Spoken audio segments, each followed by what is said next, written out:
নারায়ণগঞ্জের অস্ত্র তৈরির কারখানা আবিষ্কার করেছে পুলিশ।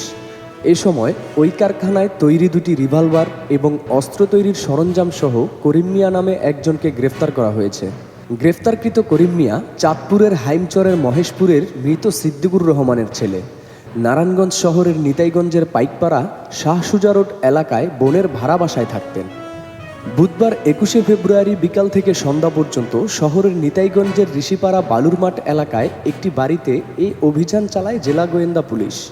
জেলার অতিরিক্ত পুলিশ সুপার অপরাধ চাইলাউ মার্মা জানান, আজকে আমরা আমাদের টিম এটা শনাক্ত করতে সক্ষম হয়েছে কোন বাসায় তৈরি হয় এবং কে তৈরি করে।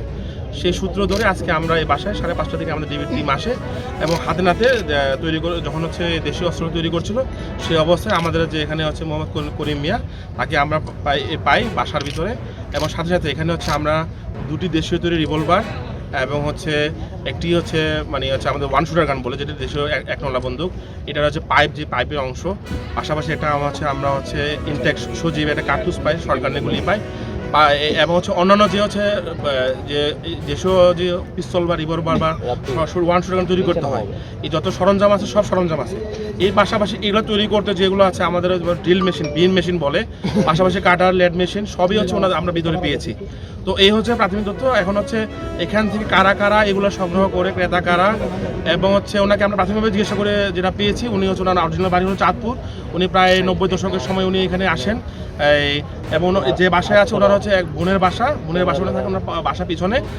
তো প্রাথমিক এতটুকু তথ্য পেয়েছি আমরা। উনি আমাদের কাছে যে তথ্য আছে এটা উনি প্রায় দীর্ঘদিন যাবত উনি এরকম হাতে তৈরি আমাদের পিস্তল, রিভলভার যখন যেরকম চাহিদা থাকে সেই চাহিদা মোতাবেক উনি আগ্নেয়াস্ত্র তৈরি করে ক্রেতাদের কাছে সাপ্লাই দেন।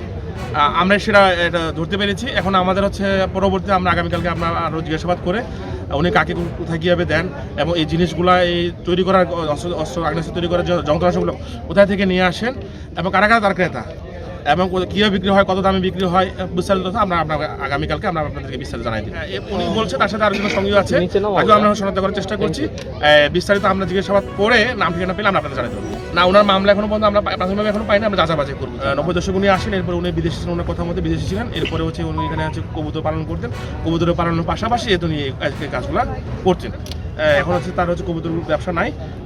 আপাতত উনি গত 1 বছর ধরে খালি এই লাইনেই আছেন, গত 1-2 বছর ধরে এটা করছেন। সদর থানা পুলিশের ভারপ্রাপ্ত কর্মকর্তা শাহাদাত হোসেন সহ জেলা পুলিশ ও জেলা গোয়েন্দা পুলিশের সদস্যরা অংশ নেন।